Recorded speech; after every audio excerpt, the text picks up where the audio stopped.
Cat Chat is back with Stephen away this week. Well, thanks to the Chief Executive who stepped in last week while Stephen was flying back from New Zealand. I hope he's well rested. How are you, Steve? Are you well rested now? Yeah, much better than what we were before our game against Cairns. You guys looked like you hit the wall after half-time. Yeah, we did. We were lucky, actually. We came out first half and played really good basketball, but obviously if you were spectating the second half against Cairns, it was a pretty miserable second half. You know, the old legs were basically at jelly point by that time, so we were very fortunate we came out and did the job in the first half. Gave the coach a chance to rotate quite a few of his bench players through there. Sam Harris, the young giant, getting a lot more minutes than he would normally expect to allow Luke to rest more often in the game. Yeah, I think that was a very valuable part of the game plan. It definitely helped out Luke, who came out strong in the first quarter with the 3 spikes, I guess you could call them. They were great defensive plays, great blocks. However, he was able to maintain his consistent form throughout the entire game by having Sam coming off the bench and just creating those little hustle plays,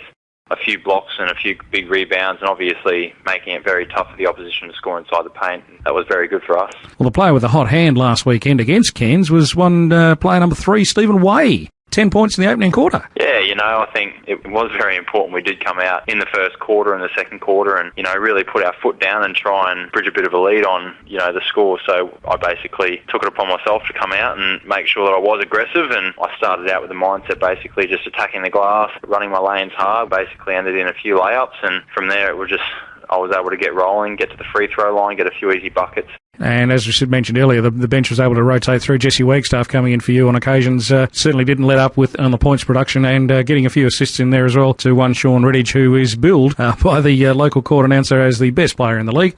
He's a little bit off last weekend, but I guess we can put that down to a big weekend away in New Zealand and the flight back. Sean should be ready to bounce back this week. We're playing the Gold Coast Blaze on the Gold Coast Convention Centre on Saturday night over there in Queensland. Top of the table, Wildcats. Can we keep going with an away win this week? I think we need to build on the great job we've done at home this season so far, 6-6 from in the jungles. We really need to try and build on that. We've got one win this year that was, a very close win on the buzzer against Townsville, so we really need to try and get a few consistent wins on the road. I think this weekend is a great time to actually come out and, have a dig at that. If we beat Gold Coast this weekend, that'll take us to 8-3, and then we're at home for the next game, so we'll be sitting pretty if we get this win on the road. And the next game will be against the Gold Coast Blaze on the 28th. Steve, thanks for joining us again on Radio West, and all the best with the game against Gold Coast. We'll catch up next week before the next home game. Thanks, mate. Sounds good.